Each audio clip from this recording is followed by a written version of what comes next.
Hi, my name is Jordan Wilson. I am currently on the board of the CFA Societies Saskatchewan and serve as its president. In today's CFA Career Chat, I am joined by Veronica Gamracy. Veronica is a portfolio manager and investment advisor with CIBC World Markets in Saskatoon, Saskatchewan. She has over 35 years of experience serving a clientele of affluent individuals, institutions, and corporations.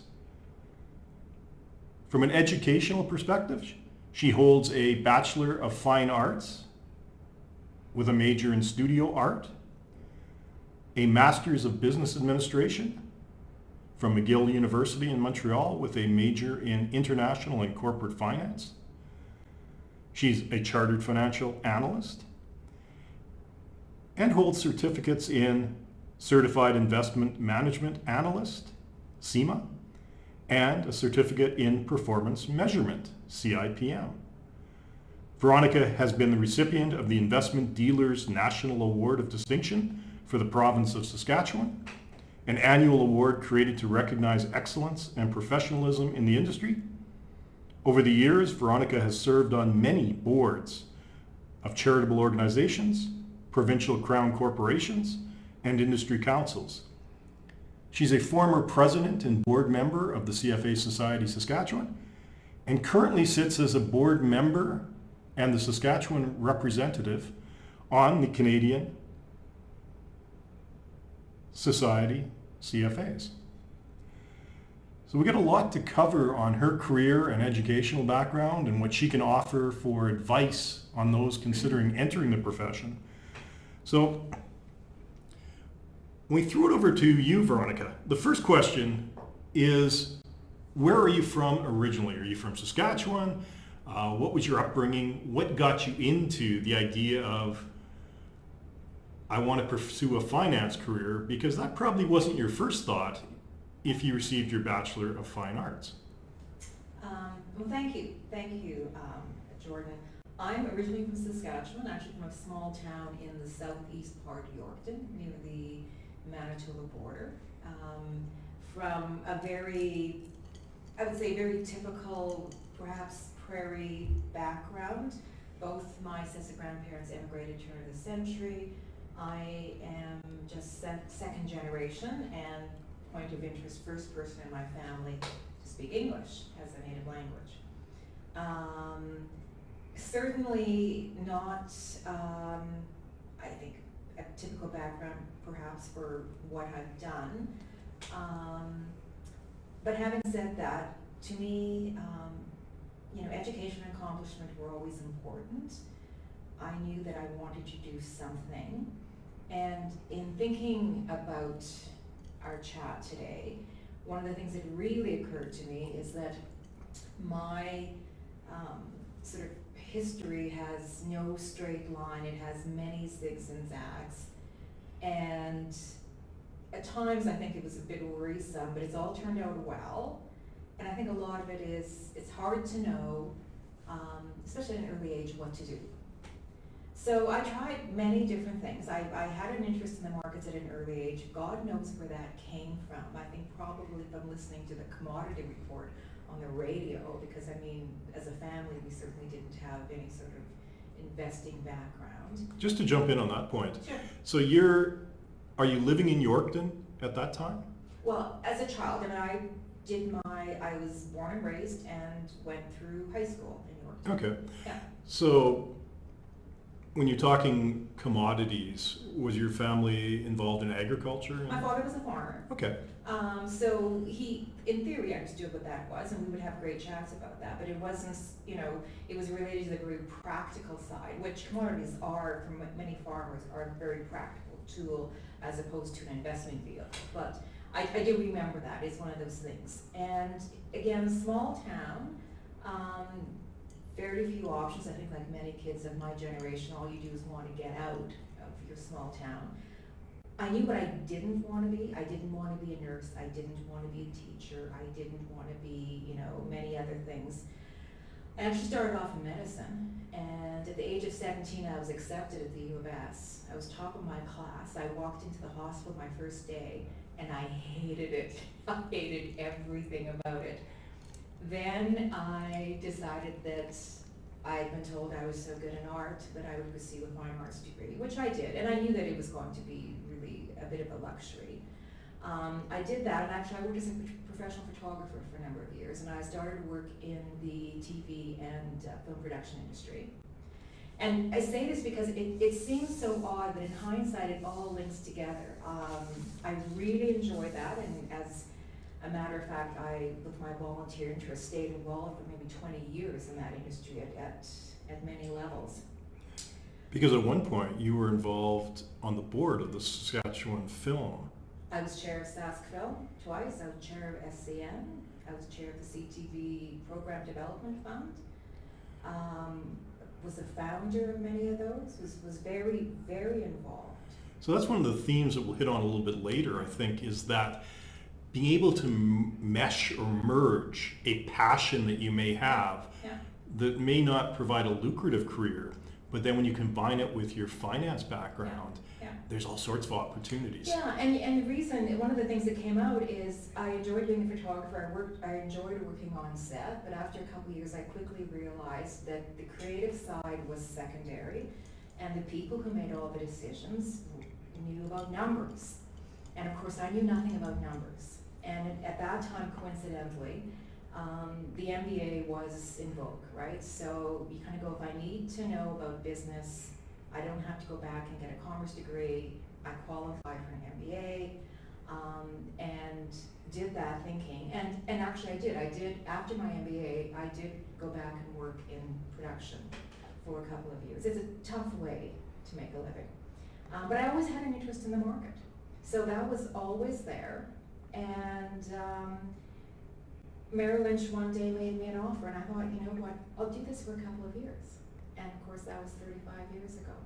But I have always had that interest in the industry. I love the passion and the creativity, and I've really enjoyed being involved, because I think what I found is with the people there, they knew that I came from them. I understood the aesthetic side, and yet I could also speak the language when it came to, you know, the bankers and the government agencies and everything else. And we don't really have much of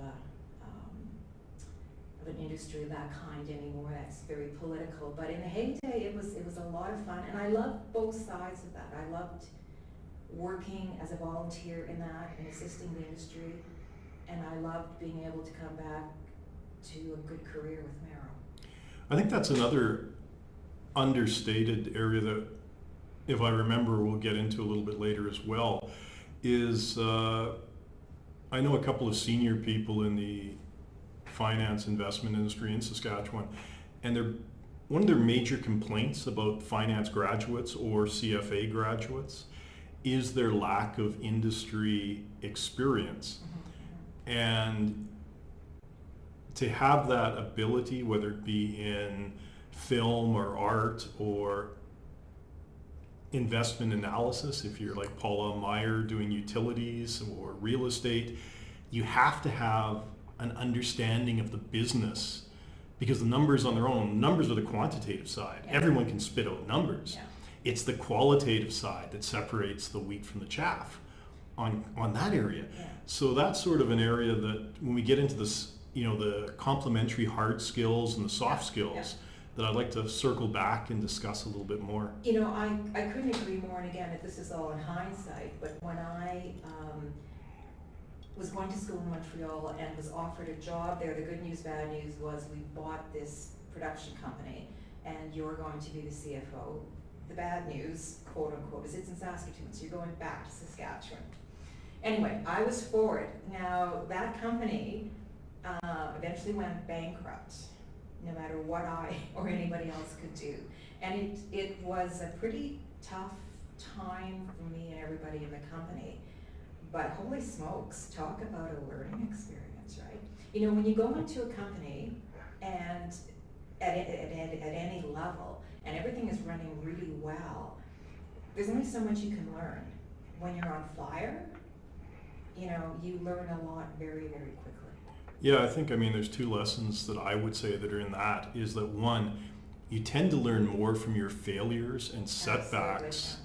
And the other thing, and if you know who Annie Duke is, she talks about probability. She's a former poker player who does probability analysis in business. And one of her points, which is very true, is that you can succeed running a business or an industry in spite of yourself, and many people do. If you were in the Calgary oil patch in a certain era, and I think with Dan, I used Murray Edwards as a good example. I mean, Murray, great, Brett Wilson, great, smart guys, but they were at the exact right time. Luck has a lot to do with it, absolutely. And there's so many people out there that are excellent at what they do, and they have the intelligence, the skill sets, the motivation, the drive. But if you're in the wrong place at the wrong time, and so just because you do have a setback, that's not all on you. And just because you are successful, you need to still do that post-mortem on whether it's a project or a good year, because it could have been luck. So I see a lot of guys in my industries that have sort of rode the waves, and they're very mediocre, but and then when the bad times hit, they aren't in a position that they can fend off. So I think those are sort of two interesting points that I would take away from what you just said. So you've got your MBA, and you've joined Merrill. And you've outlived Merrill in Saskatchewan. Outlived Merrill. You've outlived everybody. And for the record, thinking about it again, I loved Merrill. Merrill was such a great company. I mean, it imploded at the end. But in terms of takeovers, I actually worked for Merrill twice. I started with them, and it was a great company to start with. I trained on Wall Street, worked in New York. It was a fabulous experience. Then we had an unfriendly merger, and Merrill came back for take two, and the second merger with CIBC, Merrill was gone. But again, that was very fortunate for me that I was able to start my career with a company like that all they were about was investing. There was no banking, for better or for worse. There was no other issues. It was all about the thundering herd. So you've got your MBA, you're working with Merrill. You're happy there. Now, how many years after you joined Merrill did you say, okay, I've got an MBA, but I now want to add the CFA designation? Like, what was that thought process? It was about 6 or 7 years later, and it was one of those things too. I guess part of me, I think, is just I've always liked being a student. I've always liked learning, and I thought I liked the industry, but again, even having an MBA where I had a fair number of courses in portfolio management, I mean, they tend to be academic, and working in a smaller center, it's basically every advisor for themselves in terms of how they build their business and how they manage money, frankly, right? Within the obvious parameters. And I just thought there had to be a better way. There had to be a better way of getting additional skills under my belt. And I don't know to this day how I came across CFA information, but I did. And it struck me that this was the one place that could provide that for me. And at the time, I did not know anybody who had a CFA. I did not. And as you know, I've mentioned this, when I did get my CFA 3 years later, I was the first person in Saskatoon, so that had its own hurdles. But it just, I thought, and I do believe this, I'm very passionate about it, it did everything it advertised, right? And again, if I was perhaps working in a larger center, like a Toronto or Vancouver, I could have perhaps had other teams, other advisors to work with who could have mentored me to a certain degree. That certainly didn't happen in the prairies. It's just not the way it was, say, 30 years ago. So I did my CFA. The day I got my charter was a fabulous day. I remember the then president of CFA Saskatchewan saying, if you ever get asked to grading, you should go. And again, as you know, within months I did get my letter. I graded for 20 years, pretty much. And again, those days are done. the whole, with COVID, so that's something else that I'm very, just so grateful that I had that experience, because it was an amazing experience that is not, the experience will be different going ahead, and I did have that. So, and I've always, from the course and getting into the grading process and then being involved eventually with the local society, I've always found the CFA Institute to be such an incredibly well-run institution, very professional, and when a lot aren't. So I've been involved for probably 20 years now in one way or the other. Yeah, I've been a member for 20 years, yeah. Yeah, I can't believe you couldn't Google CFA back when you were trying to find information on it. Are you joking? Yeah, I'm joking. Even if you could, it was AIMER back then. It wasn't even CFA. No, it was AIMER, and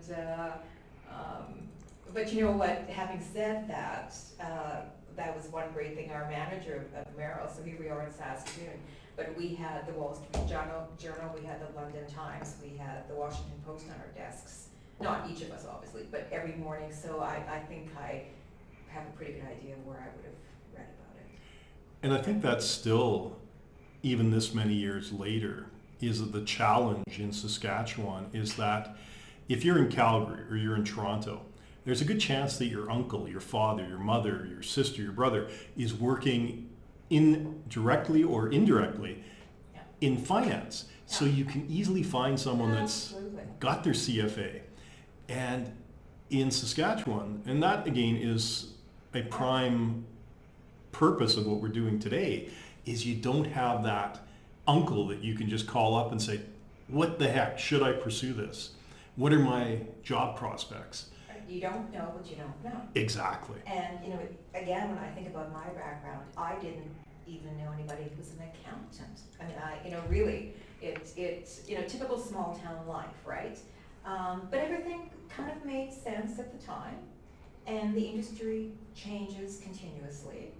And I had the CFA designation before it even really became that important. It was always important for analysts, but again, that's really, I was working in investment management, and I know that is becoming more commonplace now. But it's always been a very, very good designation. Yeah, and I'm not sure the curriculum has changed at all, per se. It's just the focus, or the culture that... And the understanding from potential employers that it is more than just number crunching and calculating modified durations and taking two different assets and creating a third. It is about the investment and wealth management side. Now, let's shift gears a bit. One of the questions that I often get is MBA or CFA. You've got both of them.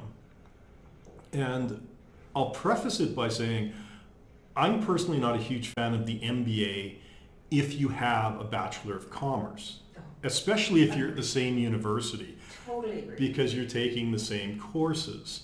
So if you're going to get your MBA and you have a commerce degree, look to a different university. Dan Sumner, we discussed that when he got his Master's of Economics at Queen's. Just that different exposure and professors helps. But in your case, the MBA is a fantastic designation because you're combining it with an engineering degree, a dentistry degree. And I think that's the way it was designed, but I agree with you. There were people in my class who had just finished a BCom at McGill, and I remember thinking, and of course, they found half the first year classes to be a breeze. I thought that was ludicrous, but anyway. Just on that point, what I said to Dan, because I've hired people literally all over the world, I don't care, and my peers don't care about your GPA. So you're not gaming the system by going to the same university and just saying, okay, I've got higher marks coming out with my MBA than Veronica did because there's a lot of repetition in the same profs. To me, someone like Dan or yourself that moved to a different city and had new experiences, that weighs more when I'm looking at a CV. So, that path of least resistance, when I need you to work all weekend on a project, my mind's thinking, okay, Veronica moved to a different city. Maybe she didn't know anybody because she wanted a different experience. I've got a little bit more faith that she's the one I want to hire.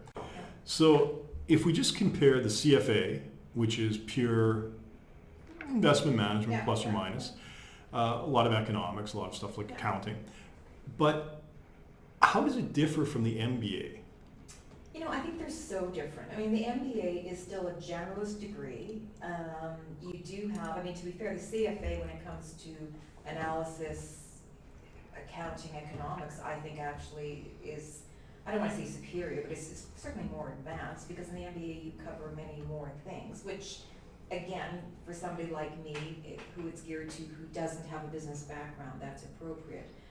I think one of the things that you realize in hindsight is the CFA is very concrete, is very analytical, is very quantitative. An MBA will have some of that, but it's what I appreciate is the soft skills, things like organizational behavior, other classes, and I had a few of those that were absolutely fabulous. And the only way you get to learn some of these things is through the courses, and then working. And I thought of my organizational behavior prof, who's fabulous, many times as I was sitting in my office of the bankrupt company, because we also had, oddly enough, very dysfunctional management. Surprise, surprise, right? And again, you know, the CFA sort of, I don't want to speak for the Institute, but a lot of it goes on the premise that everything is rational, right? I mean, it's very mathematical, very model-driven, very quantitative. Real life is not. And I think the two go together very well. And I think, again, I do see young people coming out who maybe have a math degree and an MBA or a CFA.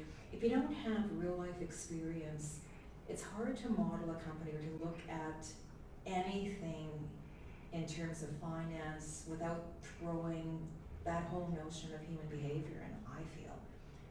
When it comes to investing, that's a huge part on the side of the investor, but also on the side of the investing companies. I mean, I'll just throw Elon Musk, for example. I mean, how do you look at a company like him without actually looking at his company? How can you look at Tesla without looking at Musk, right?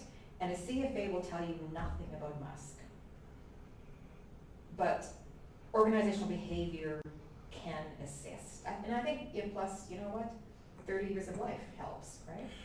Yeah, I think that goes back to a point that we discussed a little bit ago, is that meshing of industry knowledge versus with the quants. And if we look at someone like an Elon Musk, you have to understand the business, you have to understand the player. And you do learn that in the CFA program, because that's non-systematic risk. And one of the key systematic risk is management risk, manager risk, key manager risk, key employee risk in Musk's case. But if I say, well, you have to assess the manager, and you don't know anything about the business, or you don't know anything about the person, and you don't understand the social and other aspects, you can't do that analysis. So yeah, that's a good point. I kind of think with the MBA, if I'm an engineer running my engineering company, or a doctor or something, having the MBA gives me a broad tool chest, accounting skills. I assume they probably get into some Canadian tax laws.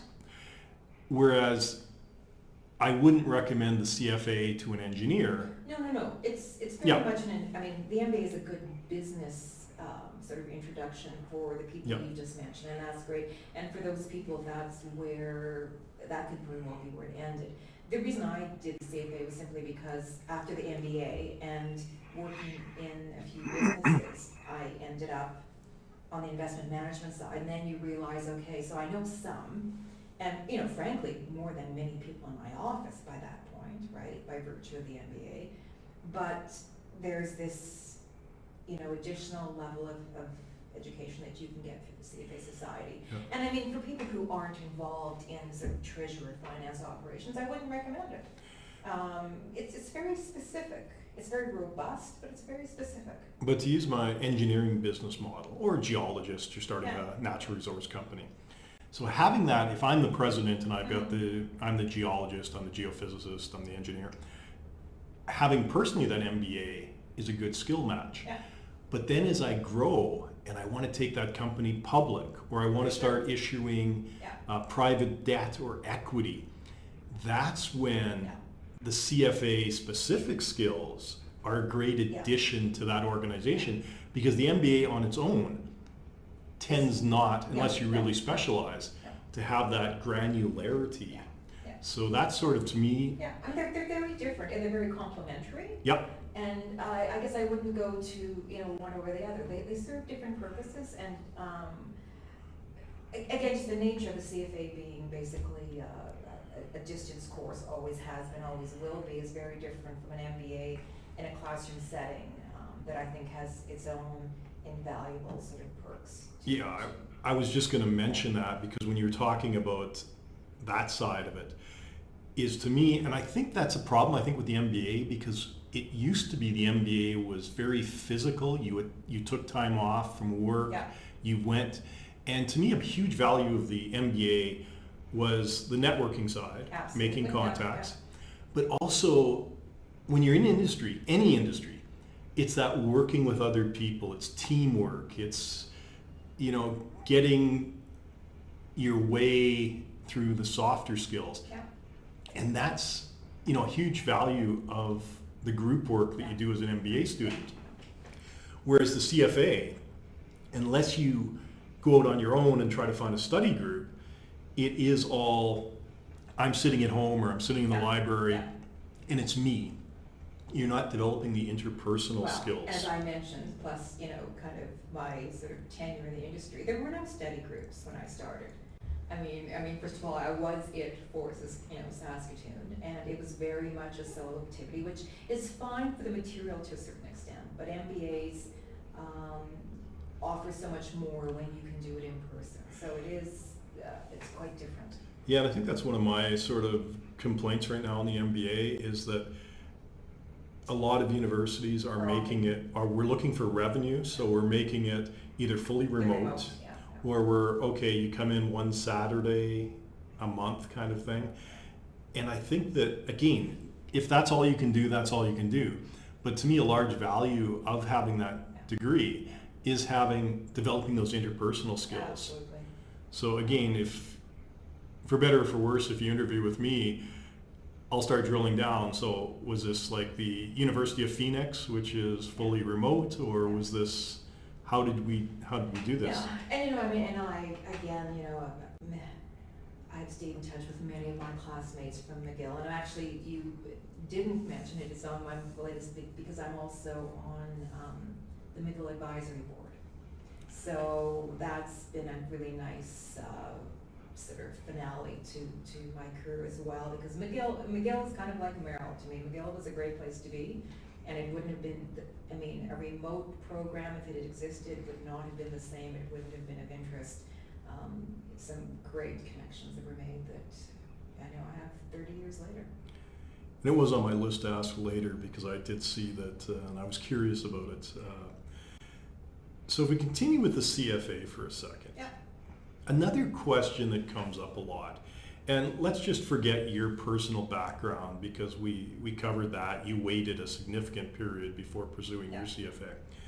Now, the question that I also get asked a lot by university students is, should I begin the program as soon as possible? And in today's world, we've created a path where you can actually start even while you're in university, which I personally think is a mistake, but I'm in the minority. I'm not CFAI. Or should I wait? And in my case, after I graduated with a commerce degree, I became a chartered accountant. I went into controlling and VP finance, and then I started my CFA probably 9 years after I graduated from college. To me, having that practical industry experience especially on the accounting side, Helped a lot. helped me get through the program. And the only reason I'm sort of negative on the starting in university is if you don't have some practical real world experience, maybe you come out, you take level 1, and you get frustrated. Yeah. And then you say after 2 attempts, this isn't for me. But that same person, if they'd only waited 3 Yeah. or 4 years, Yeah. might have said, oh, it all makes sense. So I'm just curious, like, your thought on the pros and cons of starting early or waiting? You know, I think that there's pros and cons. I mean, I think in a way, how nice, you know, what I found, I don't know about you, but I mean, I did my MBA, and then between that and a CFA was a pretty good chunk of time. I mean, I'm working, I'm active, but you know, doing that kind of studying hurt. I mean, when you've been away from it for a while, it is something. So, you know, part of me thinks, you know what, even level 1, if you're already in university, you're taking the courses and you start, why not? On the other hand, it's a pretty big commitment. I agree with you in that I think it has much less merit if all you're doing is doing the academics, you're doing the studying. You're not going to get the charter anyway until you have the work history. And I think you'd get far more out of it once you have some work history.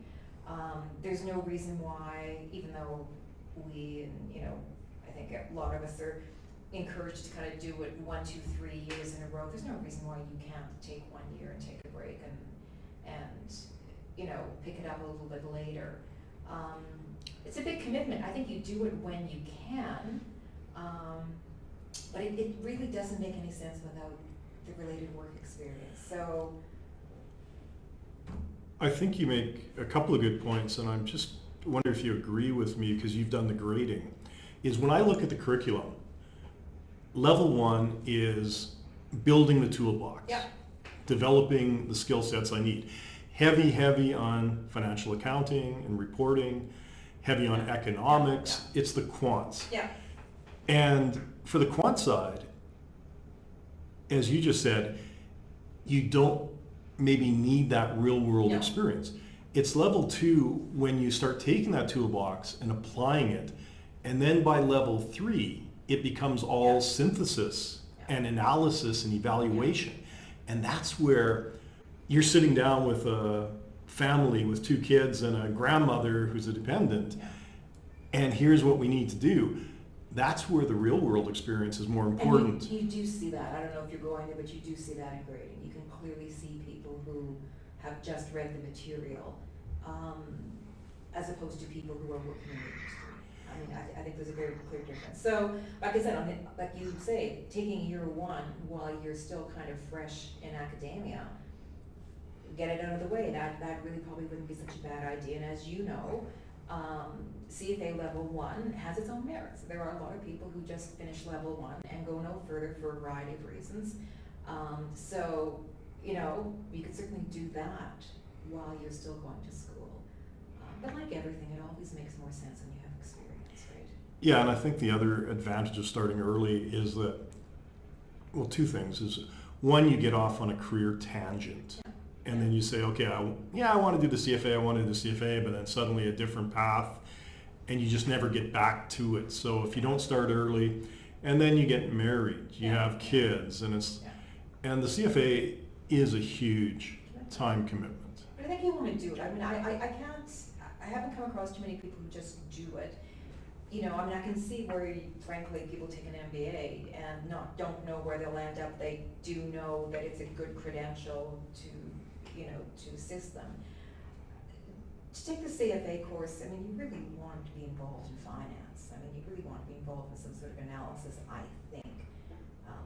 As you say, it's a big commitment. So generally, I think people have an understanding that that's where they want to go. No, I agree. So if we turn now to Merrill Lynch is basically CIBC. You've sort of Yep. been in the same Yeah. organization Yeah. forever. Yes, we are predecessor firms. Yeah. So For retirement purposes, it's one and the same. we Hurrah. won't jump ladders. So you ultimately end up in Merrill, Mhm. today's CIBC Wood Gundy. Yeah. what was your career trajectory? And then when we get up to today, I introduced you as a portfolio manager and an investment advisor. So when we get up today, is there any difference between portfolio manager and investment advisor? So maybe what did you do Sure. up and then, I know that there's a difference, Yeah, but Well, you know, the career trajectory is, you know, I would say that has actually been pretty constant because it's always been about investment management, predominantly retail, some small institutions, etc. That's the way I started, that's the way I am now. What has happened, as you know, is the industry has gone through all sorts of changes, regulatory, cultural, you know, financial, you know, and it continues. And I guess after this many years, I perhaps am a bit cynical because I've seen companies come and go and they want to be bigger, then they want to be smaller, and then they want to go after high net worth, and then they want, you know, it goes back and forth and back and forth. At the end of the day, especially now, you know, to me that is just noise. You have a certain practice, you have an investment philosophy, you manage money in a certain way, and you work with and attract clients who are like-minded. So that's really, to me, a real constant, and one of the things I'm actually very gratified by is I have clients that I've had for 30 years. I mean, it's, you know, I mean, we're all getting on in years, but I know them, I know their families, I know their children, I know their grandchildren. You've become, you know, you have become the trusted advisor. I mean, and when it comes to these families, you know everything. You have to after that many years. So that's been the same. And in terms of, you know, investment advisor is the generic. It's what I do. It's what most people do. Portfolio manager, again, as you know, from a regulatory point of view, is just really the ability to do discretionary management. I am I've got a huge bias, not without surprise, because as you know, there's two ways to get that designation in Canada. There's two routes, one of which is a CFA, the other is through the CSI. And I'm often asked which is preferable. So, you know, and I see money management by people who are not CFAs, and I think that is something that actually, frankly, CFA Canada is lobbying quite heavily for, is that we need a more robust model, because the whole discretionary portfolio management area needs attention. It's huge, it's growing, and it's a bit of a mishmash right now. And I personally would like to see those, you know, those barriers moved up. So that's really what portfolio management is about, you know, in terms of the description. But it's really, I mean, investment management is investment management. who monitors this? What's the oversight on this? Portfolio managers? Yeah. I think there's very little. I think that's one of the issues. I mean, as a CFA charter holder, we do hold ourselves out to have a certain standard, and we are self-regulatory, but we also do monitor our behavior as an industry and as an association. To my understanding, there is no additional oversight for a portfolio manager other than the normal oversight to anybody who's a registered representative. Now there's going to be internal legal and compliance, which provides oversight on the way you run your business. But they would provide that to every broker. No. I'm not saying they're picking on you specifically. Yeah. But there's also the oversight for registered advisors is going to be IROC. So maybe you can tell us a bit about IROC. What does it stand for? And I noticed that in one of your many hats that you've worn, you were the chair for the Saskatchewan District Council. Yeah.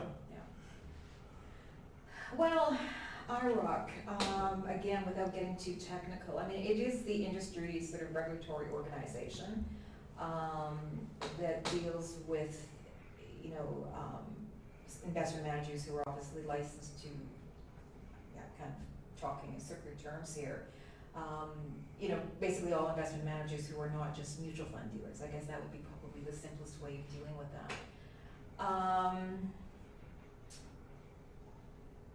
Again, CFA Canada is working a lot with IROC to make things sort of more of an even playing field for everybody, because there are various levels. I mean, there's levels for fund dealers, for IROC, and for people who are CFA charter holders.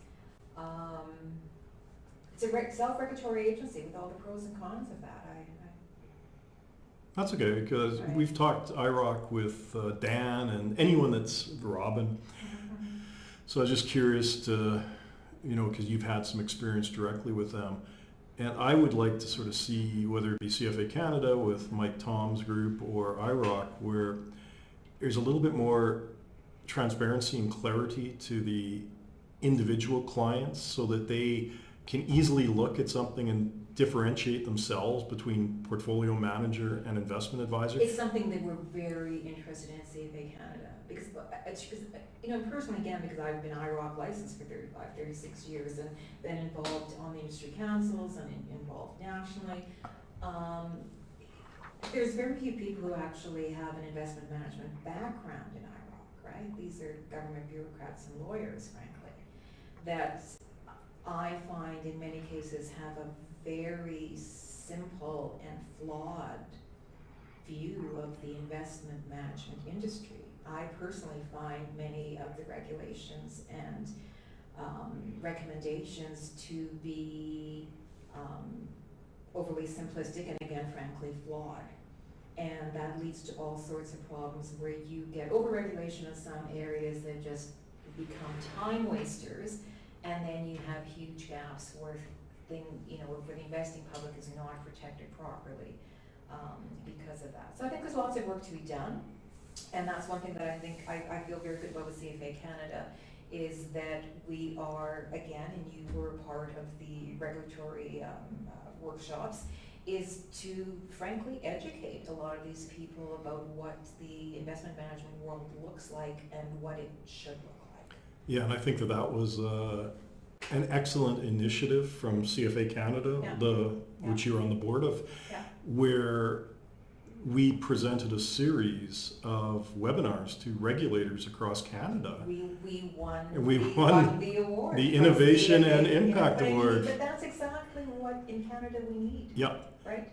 And we need more of that. We're planning for that. Yeah. I presented 2 sessions, and the regulators were very engaged in their questions. And unfortunately, I did the second session in the midst of GameStop, so I was getting a lot of questions on GameStop, which again is hugely relevant for regulators. So that could be a case study for the regulatory side. But I mean, you could spend a month discussing risk with these people, because again, these kinds of concepts that, again, as professional investment managers, we have sort of a substrate around it is missing in those areas. So it's very important.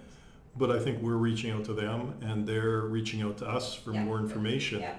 And in talking to Mike Toms, who's sort of spearheading this initiative, I think that there's going to be follow-ups at a higher level, so we keep increasing the knowledge base. The intention, and that's going to be a win-win. And it's also a win for the retail and the institutional clients.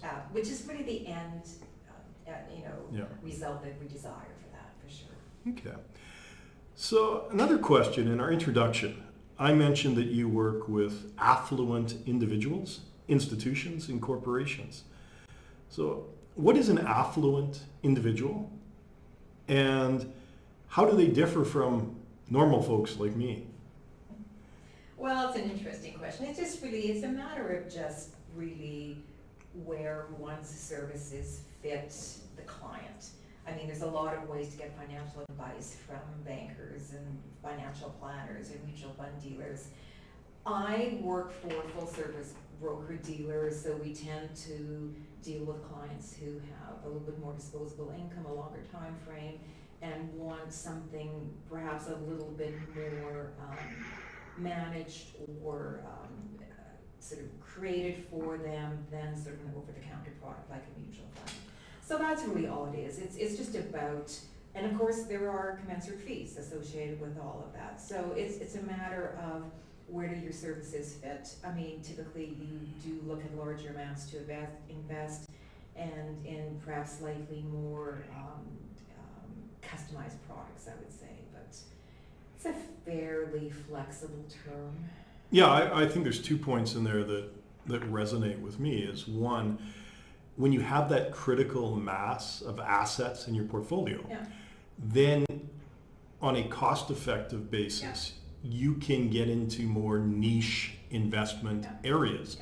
When you don't have that critical mass to diversify, then you're probably better off looking at index funds, For sure. cheaper, well-diversified products. And we often say that. You know what, this is not for you yet, or ever in some cases. But it's. Yeah, and I think as you build the critical mass up, you create that strong foundation, and then you can add pieces to it. And the other area that you mentioned was the fees. And again, that goes hand in hand with the critical mass. The more capital that I can spread a cost over, Correct. the more cost effective it is. Exactly. So if I have $100,000 in assets, bespoke, customized solutions don't make sense. Exactly. And they're probably not necessary given the number of ETFs and funds out there that you can buy. Especially these days. Again, when I first started, I mean, well, first of all, I guess I don't think we really cared about, affluent people when we first started out. I mean, any client would do.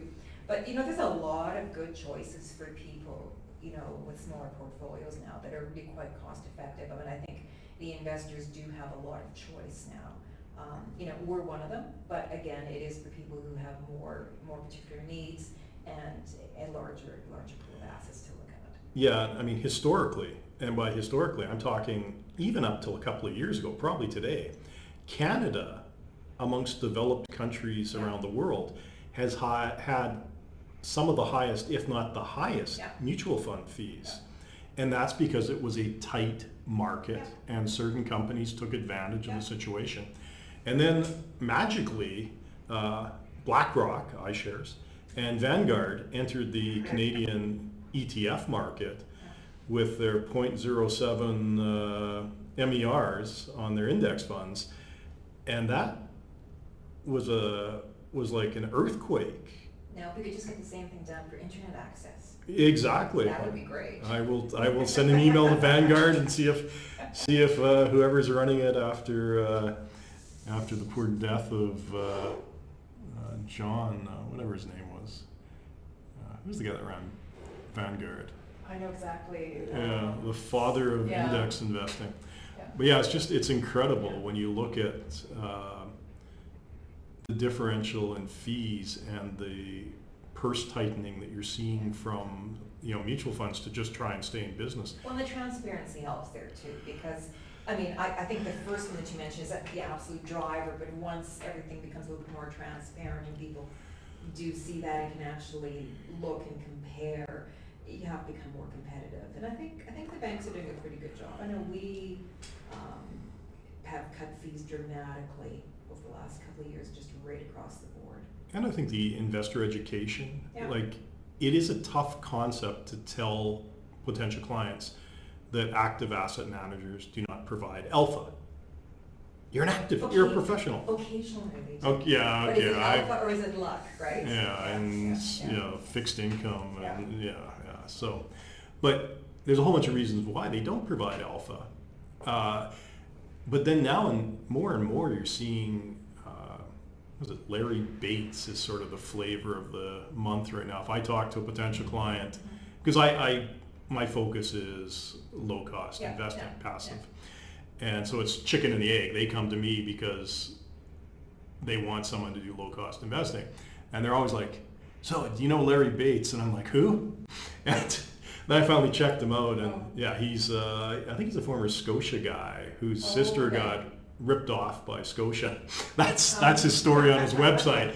But he wrote a book on basically passive investing, and everyone you talk to now, it's almost like the wealthy barber type thing. It's the new Kool-Aid, right? Yeah, and there's some view that as everyone goes into passive, there'll be a shift back to active at some point, and I'm fine either way. It's just whatever gives the best net returns. So next question that I would have is, do you find in your business, because Rob and Dan didn't necessarily, that there's different investing needs or patterns if I'm an institution or a corporation versus an individual? Oh, I think so. I mean, individuals are, typically sort of life cycle. I mean, most people are fairly similar in, what they want at different ages and sort of outcomes. I mean, that's pretty natural. Whereas institutions have, by definition, different timelines, different lifespans, and will often have very specific needs as to funding our cash flow. And will also often have very specific constraints upon risk and liquidity, et cetera. So, in some ways they're simpler to manage. In other ways it becomes problematic because your options are much fewer in many cases as well. Yeah, no, I agree. I actually wish that individual investors were more like institutional, because your institutional investor tends to be more of a investment plan. A defined, this is our objectives, this is our constraints.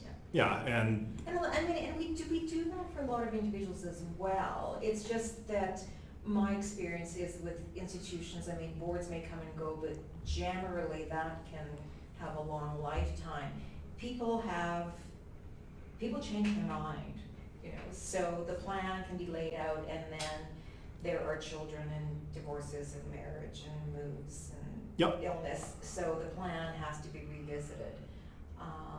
And the plan, to me, the plan, every time there's a material change in your life, you probably should review your investor profile and update, because your profile should drive your target asset allocation. Institutions that typically doesn't occur. Happen, or it's it's going to be in 20 years, and very little is going to happen between now and then.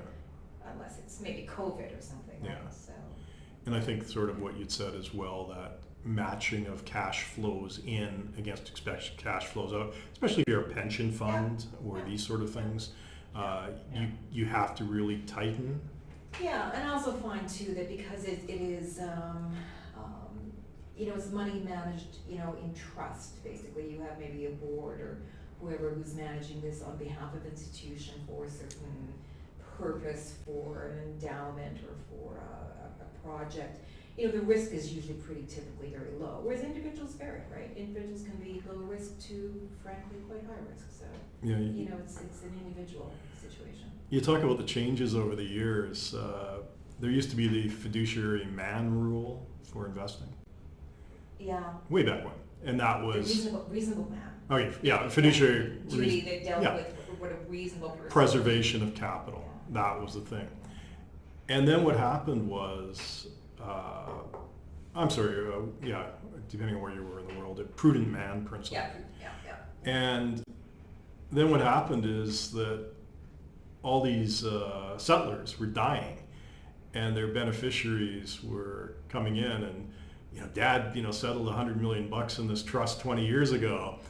The Dow or the S&P went up here, and it's like, what? You return 2% per year. And so there's a lot of unhappy, and then you sort of morphed into that prudent investor. Yeah. And that's kind of what people are looking at more and more, is that you want to, as a fiduciary, manage the money prudently, but you also have to take into account modern portfolio theory and those sort of things. You'd see a lot of very unhappy, because I spent a lot of time offshore in fiduciary world, and Well, in my industry, I mean, one can be held at fault for taking on too much risk, but you can also be held at fault for not taking appropriate risk. Yep. And not having appropriate gains, quote unquote. So yeah. And again, that was an issue when you talked earlier about people not having CFAs or finance backgrounds. Is trustees were often just had their TEP, their trust and estate practitioners, or they were accountants, or they were lawyers, and they didn't have that understanding of diversification and risk management and portfolio returns. And again, now you're seeing that merging of that. So another question, at CIBC is you have 2 additional certificates. Your Certified Investment Management Analyst designation, CIMA, and you have the Certificate in Performance Measurement, CIPM. What are those, just in brief, and how do they augment your CFA designation? Well, the CIMA was and is one of the sort of executive courses that's put out by Wharton, and I came across it again a number of years ago, and it's almost like a bit of a mini CFA, but again, a different school, different sort of experience, and quite an interesting course.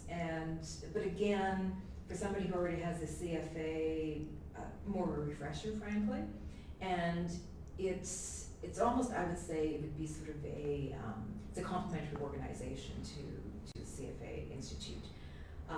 Now, the CIPM is another course that is put out by the CFA Institute, and I really enjoyed it. And what was happening is, in my practice, I started using a lot of third-party discretionary managers, and that seemed to work out well, and it's been a good part of my practice.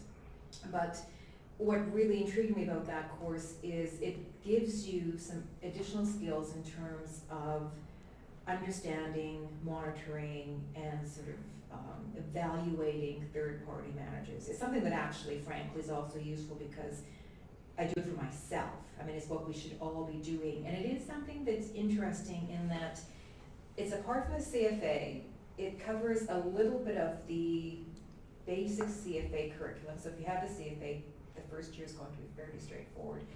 When it gets into performance measurement, as per the name, it covers things that CFA doesn't, because the CFA will teach you how to be an analyst, but it does not teach you how to evaluate how good an analyst, frankly, you are. I mean, in a way, this is the last step. I'm a big fan of the CIPM. You don't need the CFA. I think many people, many practitioners out there, many investment managers rather, who, if you're a portfolio manager, you'll typically put together your own, your bespoke portfolio. But for many people, they will use third-party managers, mutual funds, etc., to build portfolios for their clients. This is an excellent tool because, again, how do you evaluate a mutual fund, a third-party manager? Again, as we talked about before, are they adding alpha, as they say, or was it skill, or was it timing, or was it error? Most people don't know how to do that. This does that. It's a very robust course. It's a very practical course. I have found it extremely useful in terms of evaluating products, frankly. I mean, you can use it to evaluate an ETF. Is this really passive? Is it active?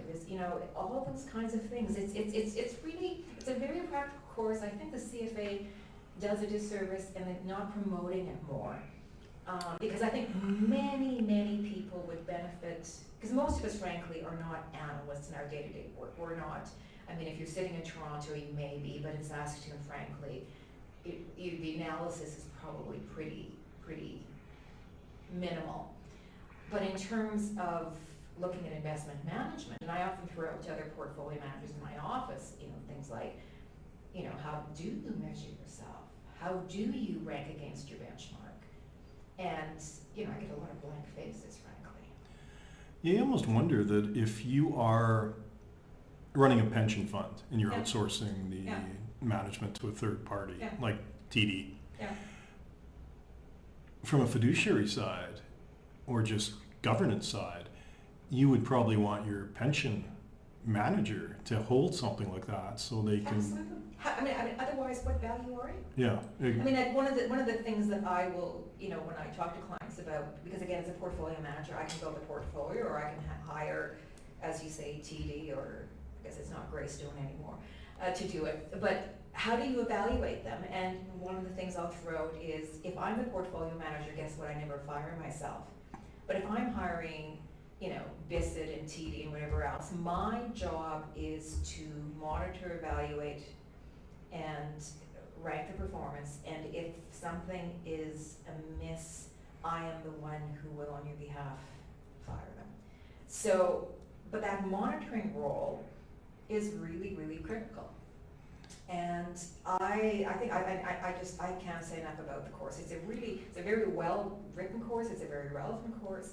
You have tools that you can use the day you finish reading the curriculum, and it's not nearly as onerous as the CFA.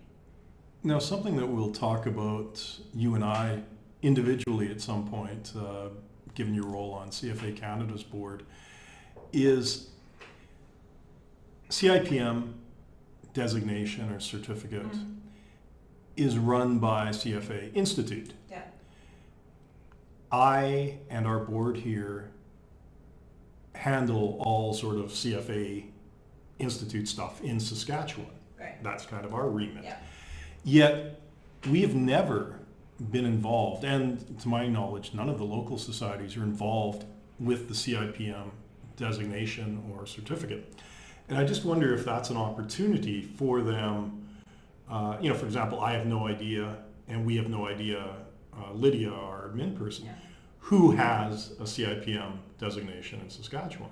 And that might be something, you're a trail setter, but that might be an area where there is value. And the way you described the program, that is definitely something that would be a nice complementary skill.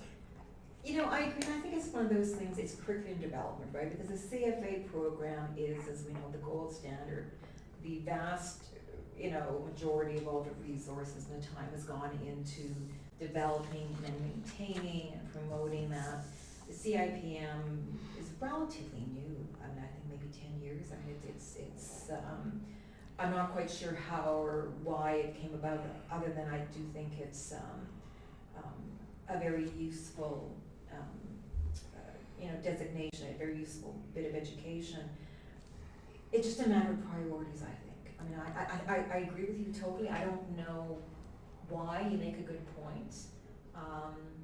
But when you talk priorities, that's exactly it, is the flavor of the day right now. Yeah. With CFA Institute is the ESG certificate. Yeah. That is going to be what's pushed. So if you're a CFA, you want the ESG certificate added. And I guarantee you over the next couple of years, that's what we're going to see pushed. But I do think this CIPM is a very interesting program, and that's kind of why I brought it up, was if you're listening, it could be a great tool to add to your... I think anybody who manages money, Okay. including mutual fund dealers, could benefit from this. It really is. It's really, really worth its while. And it's interesting because we have a job posting through CFA Saskatchewan, and I think over the last year we've had a couple for pension funds. Yeah. And they're looking for CFAs, but I've never seen, as a must-have or a nice-to-have, the CIPM. I think the course and the designation is just absolutely, it's under-marketed, it is very poorly known. Okay. Which is really too bad, but yeah. And whereas ESG is flavor of the day. So yeah, that would fly. Okay. Now, you have a small team at CIBC, but it's a big unit. So you've got this MBA, you've got the CFA, you've got a CIPM, you've got a CIMA. What are the real skills that you actually need in your day-to-day job? And I'll sort of preface where I'm leading, because Robin and I talk about this a lot. She's at Scotia. The biggest part is the behavioral finance side, the hand-holding, the dealing with the roller coasters of the markets with the clients. And that skill set is probably more valuable in the client relationship than your CFA. So I wonder what your thoughts are on that sort of the softer skills. Yeah, I've often, I should say joked, we've often commented, any of us who've had any tenure in this industry, is that half of your work is just solidly analytical, and the other half is being a psychiatrist. You might as well have a couch in your office. And the other thing that I've realized for a long time is, one of my favorite sayings is, it's never about the money. and it really isn't. You know, money is a tool, and it's used for a lot of different things. And in my experience, when people are dealing with money, it's not the money. They're dealing with gratitude, love, hate, vengeance, trust, generosity. It's everything else, right? Which I guess is the way it should be. So, I mean, the soft skills are, I think, you know, I've always felt that our job, and I don't want to say it's on the same field, because I have a lot of respect, is the medical field. I mean, and what I'm saying is, we're not doctors. We make a mistake, nobody dies, you know. But there's a lot to be said about the idea that you go to a doctor, again, when they're trusted. You don't need all the details.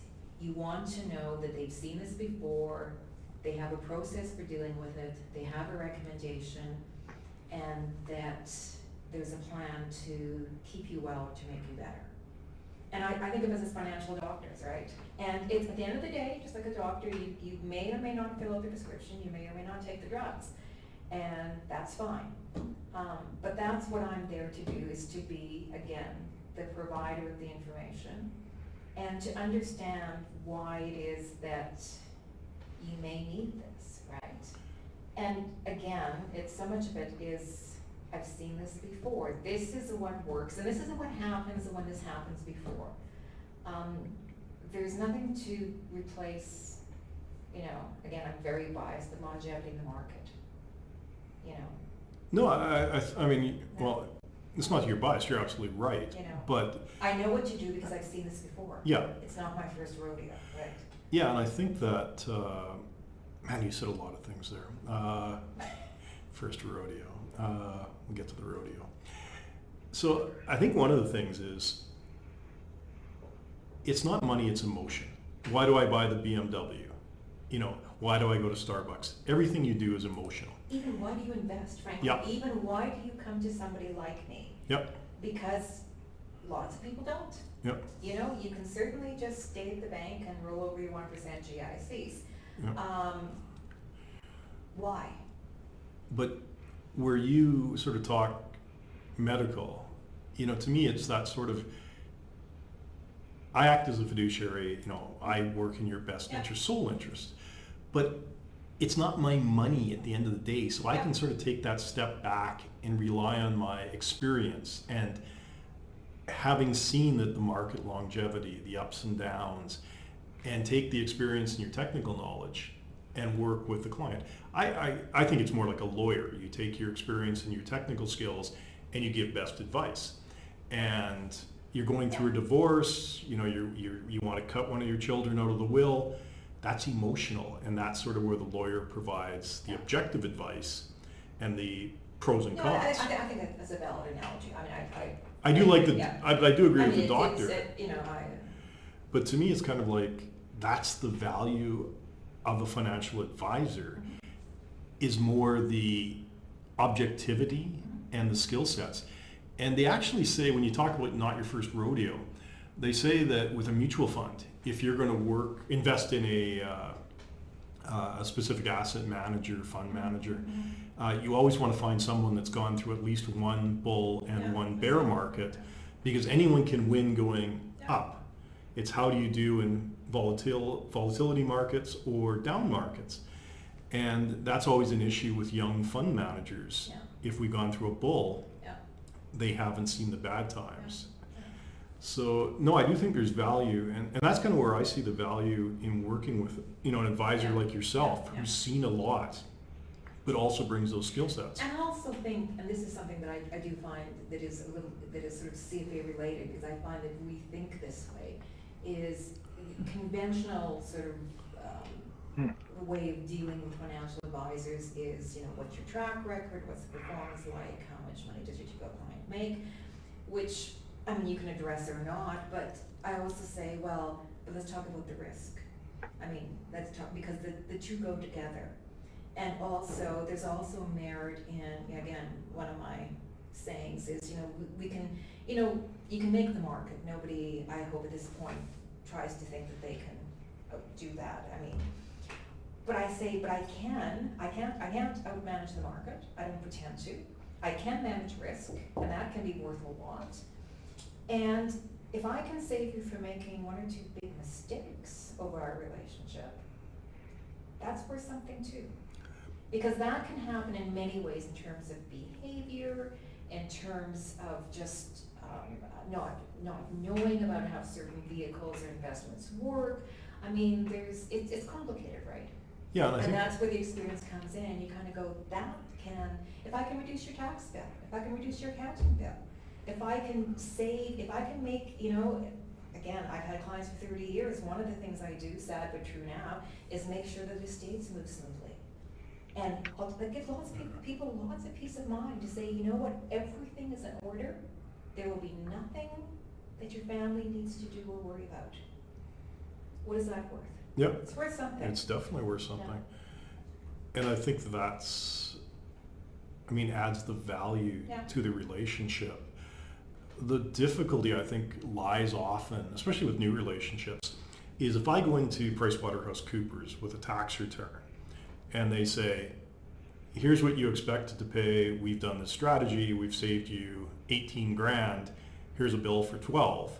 I'm happy to pay that 12. Yeah. The difficulty with investing is you never have well, if you didn't do this, this is what it would have turned out.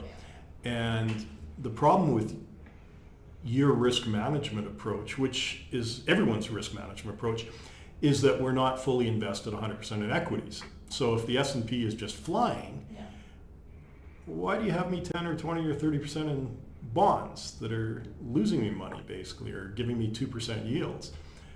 It's that risk management side and that hedging and protection side. Yeah, I mean, for sure, and you can explain that. Yeah. And some people will understand and others won't. But I think it's like anything, if you go back to, say, the lawyer analogy, I mean, at the end of the day, we provide a service, and there's cost, and if people value that, they will pay it, and if they don't, they don't.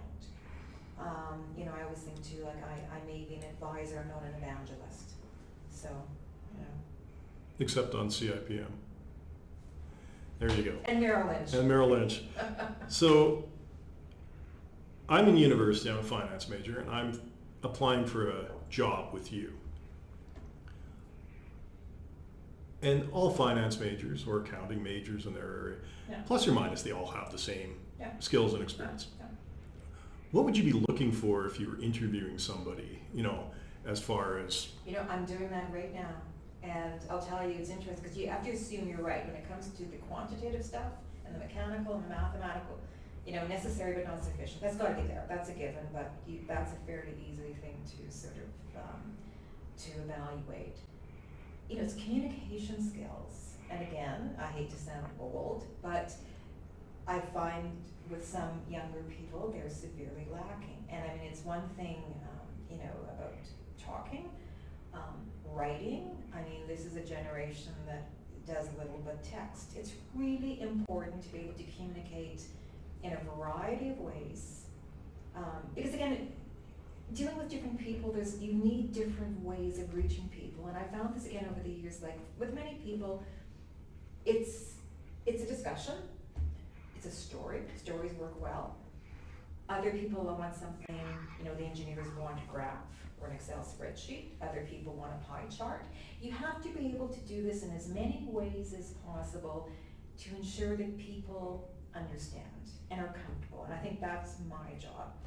And so that kind of communication, especially verbal and good written skills, and the ability to sort of understand people and people's sort of, language is really important.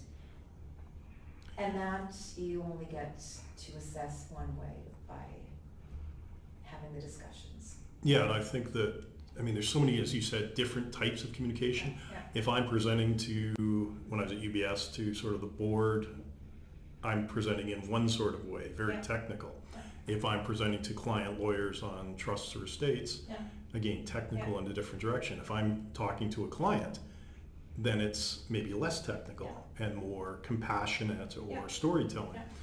But I was always taught, whether I was at Pricewaterhouse, UBS, wherever, anything that goes out the door with my name on it represents the organization and the employer, and it has to be right. and if it's filled with typos and errors and mistakes, that reflects, it sets the tone that the rest of my work, if I can't be bothered to review this letter, everything else. How is my financial analysis? Is there mistakes in my spreadsheets? I agree with you totally. The other question I have just on that point is, what I always found is there's so much grade inflation, or if I was working at UBS in Switzerland and I'm trying to compare people from Australia or Hong Kong and Europe, you don't know the universities, it's apples and oranges. So what you tended to find was you chucked out the GPA, and when you interviewed someone, it became a basic exam where you'd throw them hypotheticals and you'd ask them specific questions. Do you find that in Saskatoon, given that most people are coming out of Regina or Saskatchewan? I've never really thought about it that way. What I have looked at, again, is, through the discussion, you kind of get a sense of where their interests are and where their expertise is. I really like, and I guess maybe my bias here is I look at the extracurricular. For example, I was just interviewing a fellow this week, and he was involved with the JEC. And he was in the competitions, and he was doing this and he was doing that, and I said, you know what, I bet I was one of your judges a couple of years ago. And you kind of go, I know what that's about, and I kind of go, you know what, I like that. I like that kind of ambition, that kind of interest. It indicates that you are willing to put some time and energy into something, that you're willing to get up and compete. Those kinds of things, and it doesn't have necessarily that, but in other areas I find to be of interest. Like, what do you do outside of work? Where do you spend your time? Where do you spend your leisure? So that's kind of what I look at to get a feel for people. Yeah, and what I've sort of mentioned in many of these chats and our podcasts that we've done is I like to see people that think outside the box. Yep. So if I'm a university student in finance accounting and I want to live and work in Saskatchewan, directly or indirectly, I'm going to be involved in either agriculture, natural resources. Yeah. So if I see a young university student who's maybe a finance major, but they've taken a geology course, that'll be the only resume that I likely see with that. And you sort of say, okay, you're not taking the basket weaving courses. What do I need to survive going forward?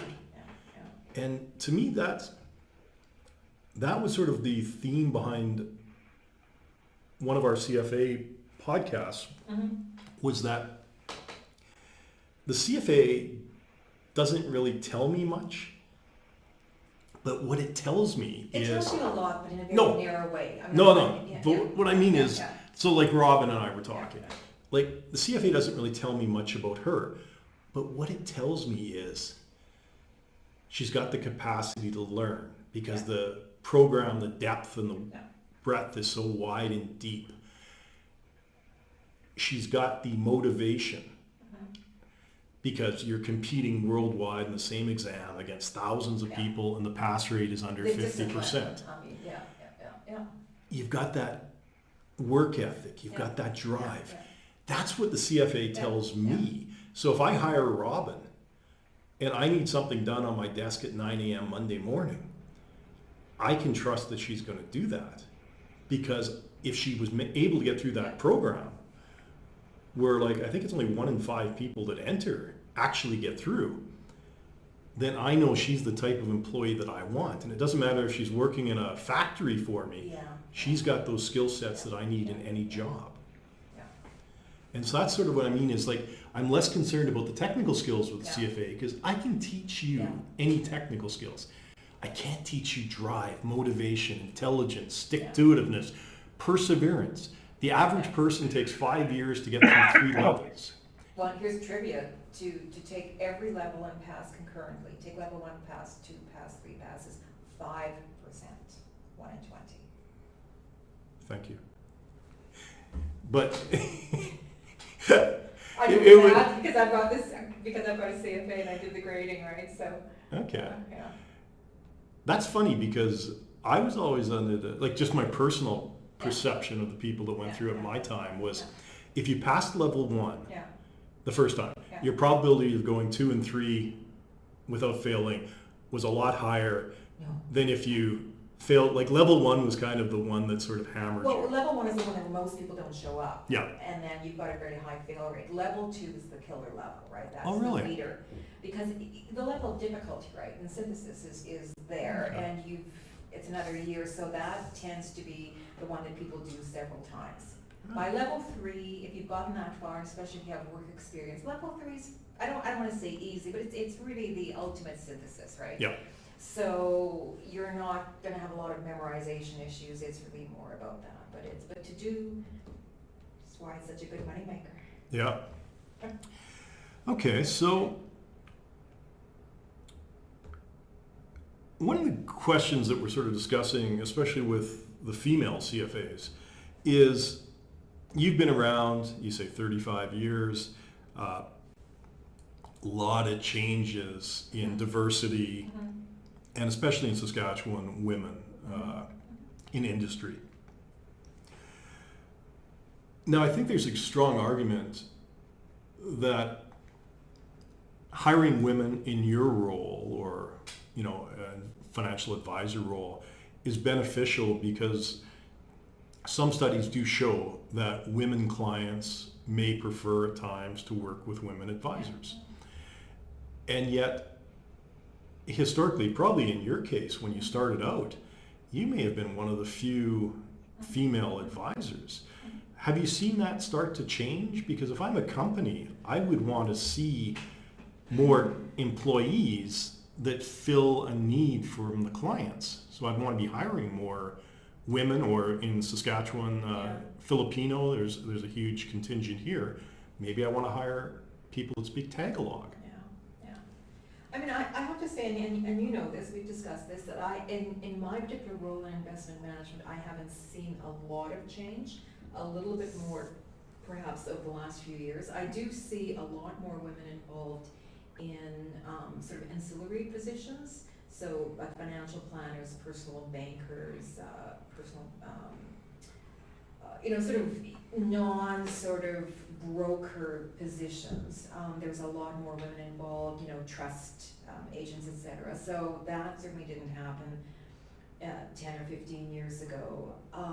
From a sort of a representative, a broker point of view, I only see a modest change, and I think where I do see the change is we're having, as discussed before, more and more teams being established to manage money. And I think the team model is much friendlier to people in general, and certainly to women. It makes for a much more equal playing field opportunity. And because that is becoming, I believe, more the norm in the industry, larger teams managing larger amounts of money, as opposed to, again, what I call the one-man shop, that will allow for more women coming in. But I still think there is a lack of understanding. I think there's a certain risk aversion, which is why I think of these ancillary positions where the more salary-based women are more likely to be involved. I think the way we're compensated is uncomfortable for a lot of people, frankly, and especially women. So how one changes that, I don't know. I think it is changing. For my taste, it's changing much too slowly. I think those are great points, especially the risk or taking a more secure route. Yeah.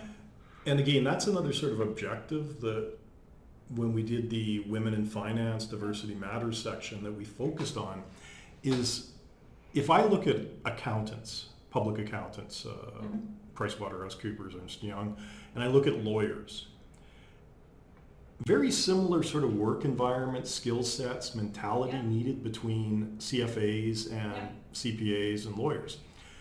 Lawyers, it's about 50-50. There's more women enter public accounting than men.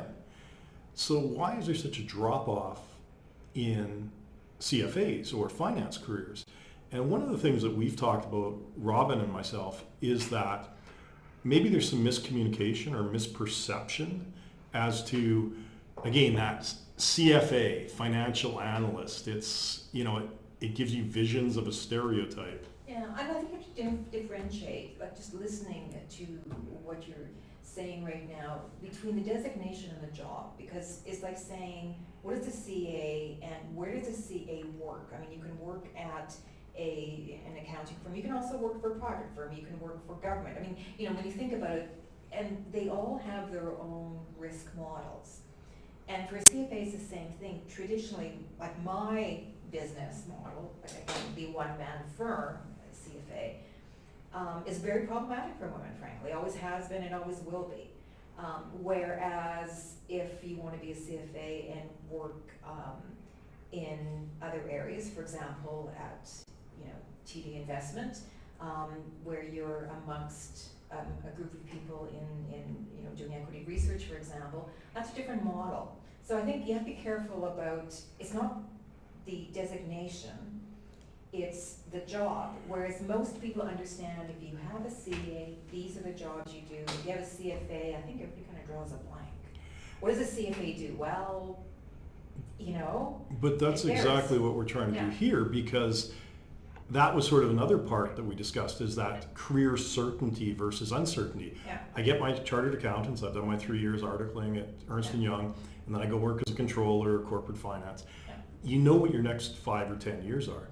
There's that lack of clarity with the CFA designation, and I think that's what sort of drives, as a hypothesis, women into law or accounting. Well, to be fair, it's a new industry. I mean, I sort of date myself, but I remember when B&M, became a channel to watch. I mean, business news has not been around forever. The investment industry has had so many permutations. So I'd like to be hopeful and think that in time this does change, and it does. There are more options, and there's more flexibility, and diversity becomes just that much easier. And I think that from our side, like as advocates and for the CFA designation and to increase brand awareness, again, that is kind of on us as the CFA Society board, is to do things like this where we better show people, whether it be women, men, whomever, the different career paths. But to me, like, what I can never quite figure out is, I believe, and I've always hired a lot of women because I want a team concept that covers all the positions. And it's clear that women are controlling more and more of the assets in the families and more wealth. So if I'm sitting there at CIBC or TD, I'm saying, hey, we've got a shortage of women dealing with our clients. We need to address that. And that's kind of, again, if I was in industry, that's something I'd focus on. And it's just, again, the baby steps. But I think, again, if you're a young lady graduating from university, there definitely are opportunities if you do pursue a finance. Oh, for sure. And it's not just, necessarily the CFA. It could be the MBA. It could be CFP. It's a variety of things. Okay. One of the things that in our high school speaker series, Robin and I discussed evolving skill sets. And it's interesting because I think we've almost addressed that, because one of the big evolving skill sets was a move to teams and away from individuals, and what they call the T skills, the multidiscipline skills. So people are more generalists and there's cross-pollination. And I also think there was a focus on, as we move more and more into artificial intelligence, having to understand the technology side and mesh the AI with the human intelligence. So what, do you agree with that, or what are your thoughts sort of on, if I'm coming out of school or I'm entering university, what sort of skills might I be needed in the next few years? That's a tough one. I thought about that. I mean, it's who would have known that we would be discussing the kinds of things that we discuss now. I mean, I just, I think about Bitcoin and SPACs and everything else that, were they even around 5 or 10 years ago? They certainly weren't part of my vocabulary, right? I think at the end of the day, it is just solid analytical skills, the ability to reason, the ability to communicate, and the ability to continue to learn. it's an ever more complex world, an ever increasing array of products, but at the end of the day, there's a few simple, sort of absolute sort of basics that one has to know, and the rest is just sort of the application. So I think it's just being flexible, right? And also the ability, one of my colleagues and I talk about how we think we're fairly good at, don't want to use the vernacular, but it being cynical about things, because we're always being pitched things, right? We're always being pitched about the next best whatever. So you have an ability, you hone an ability to be very critical in a good way, and sort of evaluate things and not take things at face value. So it's just really strong critical thinking, the ability to kind of, as we say, show me your work. Yeah. You say this, where's your proof? Why do you say that? How, and just that ability to just solid thinking skills. And what will be, it just changes. And also, again, things come and go. I mean, just a quick question. Yeah. I don't think that you actually listened to our Evolving Skill Sets podcast, did you? No, and that's what I thought. No, that's what I thought. No. So it's not like you're parroting things. Oh no, gosh, no, I'm sorry, because I didn't. It's fascinating, because some of the findings were that the biggest driver for finance professionals are continuing learning and jobs that provide new challenges. That's more important often than compensation. And again, like I was saying with the teeth skills, the cross-section, critical thinking and analytics is hugely important for companies. So it's just funny that, for someone that's been in industry herself for so long, again, it's just that experience that says, this is what people want, this is what I want. And so, you hit so many of the points. Well, another thing that's a bit related that I was, again, thinking about when we knew we were going to do this, that part of me was trying to see, how do you take my disparate past and sort of weave it? But one of the things that I really do think makes sense, again, is, I was discussing this with a friend of mine who is a practicing artist, unlike me, who's, the promise wasn't there. But when it comes to certain things, say like architecture, engineering, probably even medicine, it's a very finite body of knowledge. There's right and wrong, there's one answer. It's the way one is taught and the way one practices is very clear. When it comes to things like literature and art and music, etc., that's totally not it. There isn't just one answer. And in fact, if you repeat yourself, then you're clearly not part of that. So it's being able to make decisions without having full information. And it's also being willing to take calculated risk, because again, as an artist and musician, you have to do that because you're always innovating, and you need to know the essentials before you can do that. But the whole idea is that you see something different. That is the whole notion. And when it comes to the investing world, you never have full information, right? And we've all seen this with clients where they won't act because what if? And yet you must go in and you rely on your experience and your intuition and on the balance of probabilities, and otherwise you can't manage day to day. And you're comfortable with that. And it's a very interesting skill, right? That is not applicable to every profession. And to me, I think the commonality where you're okay with that because it's part of the way you process things.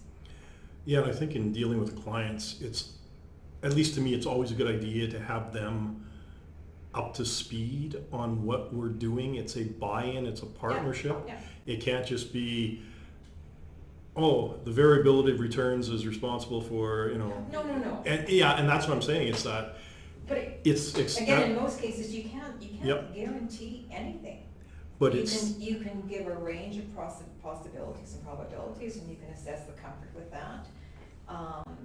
But you don't always have full information. You certainly don't know the future.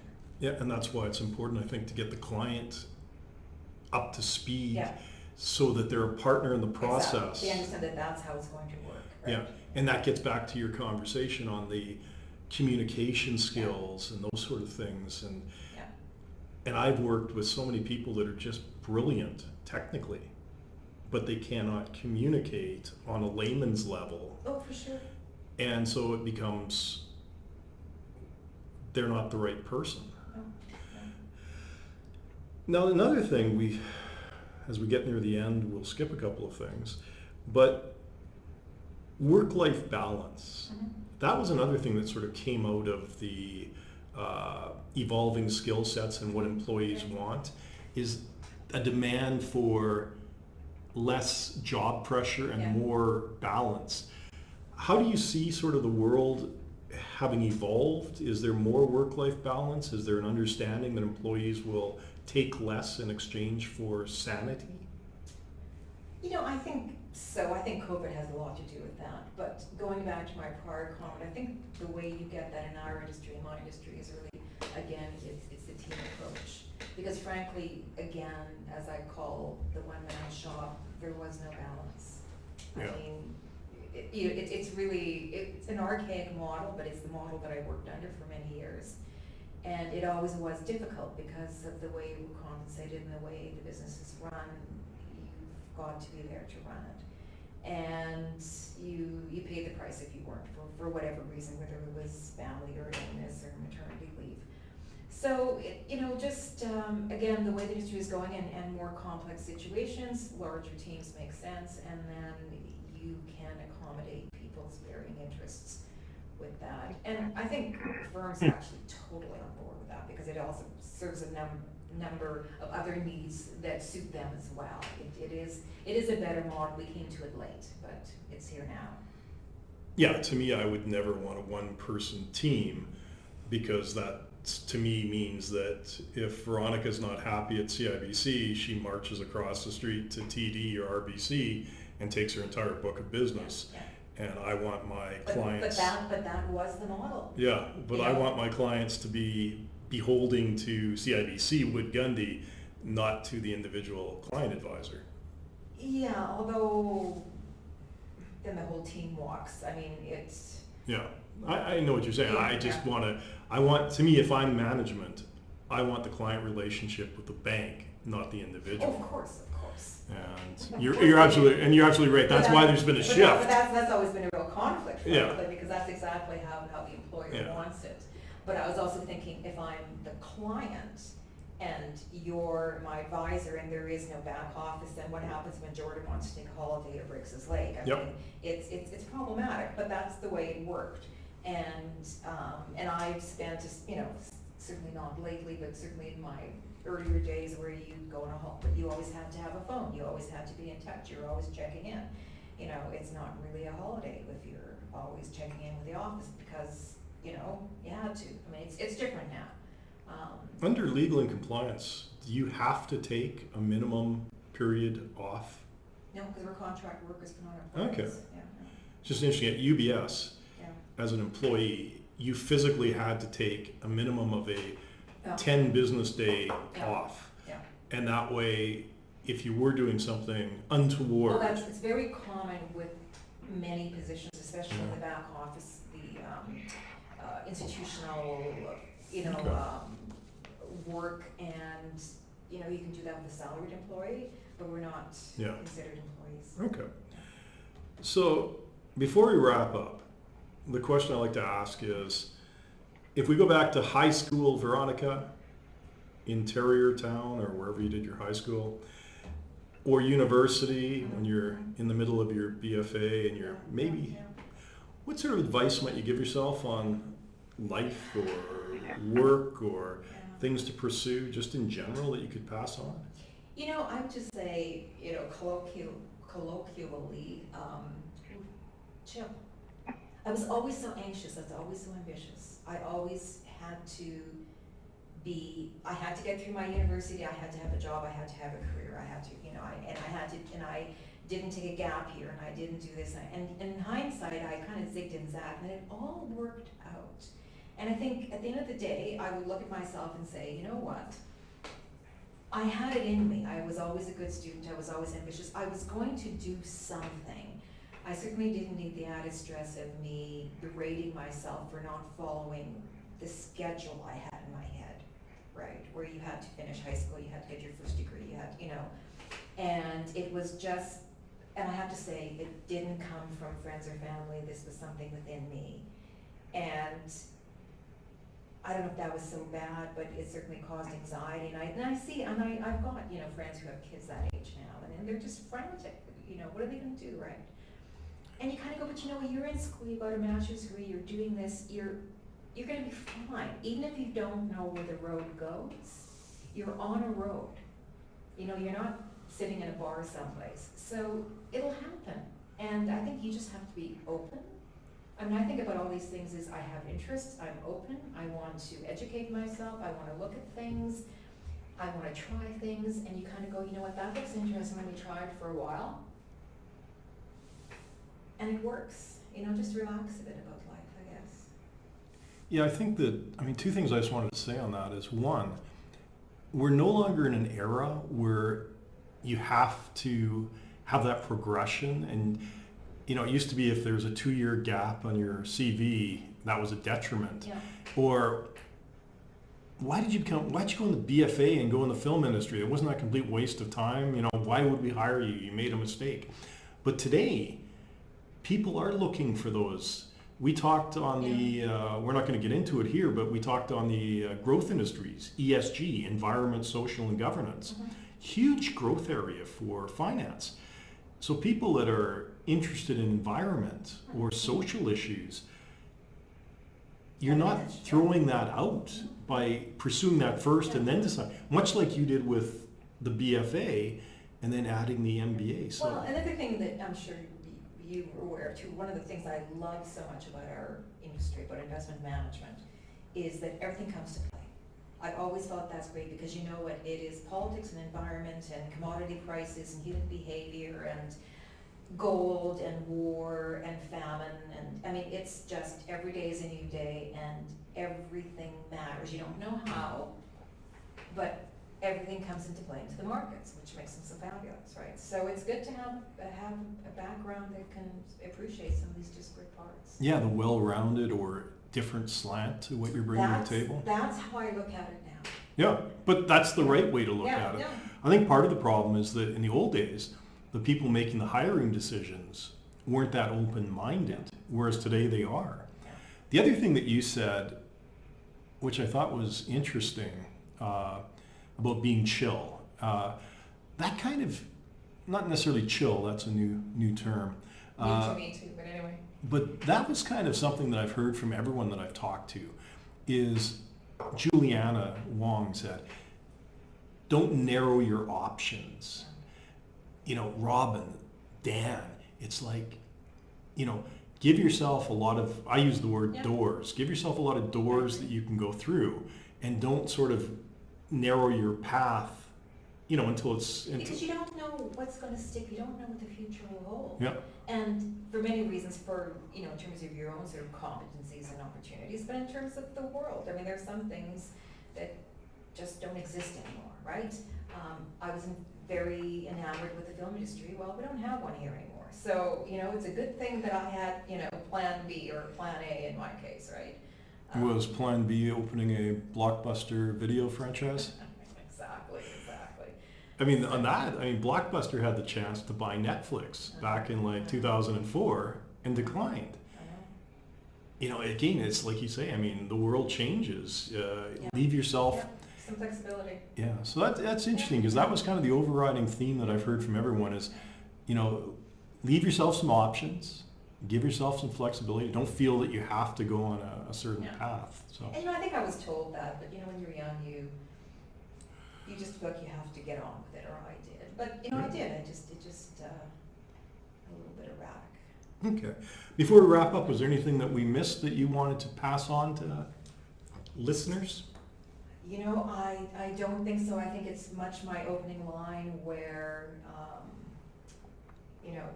circuitous route, but a happy ending, and as an anomaly, if I can go that route, I think, anybody can. And it's been a great route. It's been a great ride. Okay. And I think we're going to have another session with you later on, not today, to cover your role with CFA Societies Canada. Right. And as part of that, I'd also like to get in a bit on the CFA grading. So we'll hit both those up, because I know that you've done those for many years until we've moved to the COVID world. Yeah. So we'll get into that next time. Before we close today, I would like to take a second and thank our corporate sponsors. We greatly appreciate the financial and moral support that we get from all of our sponsors, especially on this initiative. So thank you. And if you would like more information on the CFA program or Veronica's CIPM certificate, please visit the CFA Institute website. There's a lot of information on a variety of programs. Or visit the CFA Society Saskatchewan website for information on our local events and programming. Thank you for listening today. Have yourself a great day.